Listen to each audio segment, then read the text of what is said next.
What's going on, everybody? Welcome to day 14 of this 30 and 30 on mental models. Yesterday, I came across an absurd conspiracy theory regarding George Floyd's death, and I realized that this and other ridiculous theories have spread around like wildfire.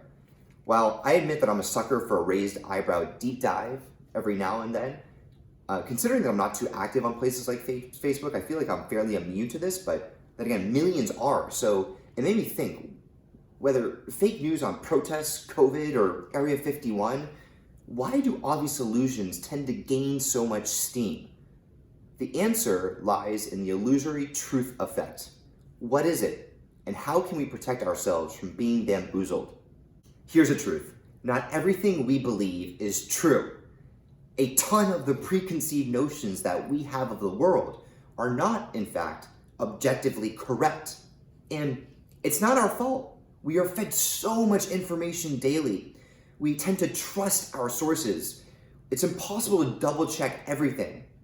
The problem is, the more exposure we have to something, the more we tend to believe that it is true.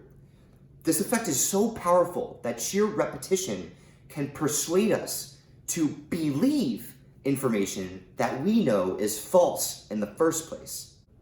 Like the mere exposure effect we covered earlier, this is why frequent advertising works on us so well, why politicians seem to repeat things over and over, why fake news, if repeated enough, works. The more familiar we are with the subject, the greater cognitive ease we have in understanding it. In turn, the greater likelihood we have to believe it to be good and true. Biologically, why does this happen? Brains take up 2% of our body mass, yet use 20% of our energy in processing power. The easier it is to make connections, the less amount of energy it takes, which we tend to prefer. It really comes down to processing power. So on to fake news. Fake news falls under the umbrella of information pollution. So much of stated falsehoods that we hear or read online are due to lack of citation, simple oversight, writers being in too much of a hurry and not double checking.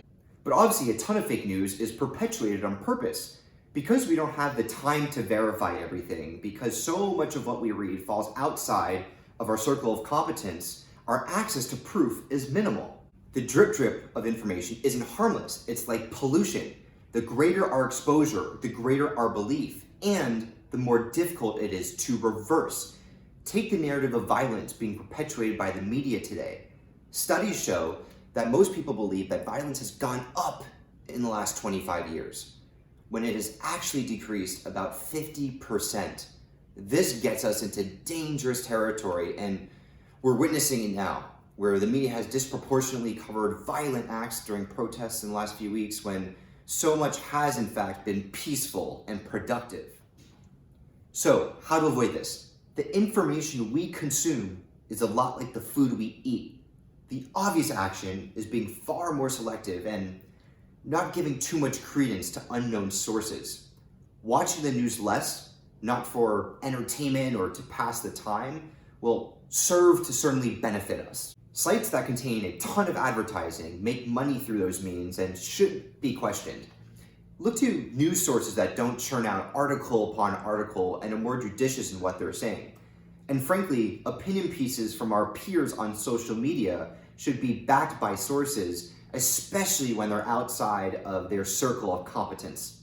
Lastly, if you really want to understand something, set aside some time to learn. It's okay to not be informed about everything, but better to be right on the important stuff than wrong. All right, that's my message for today. Question everything, don't get duped, stay positive, and we'll see you tomorrow.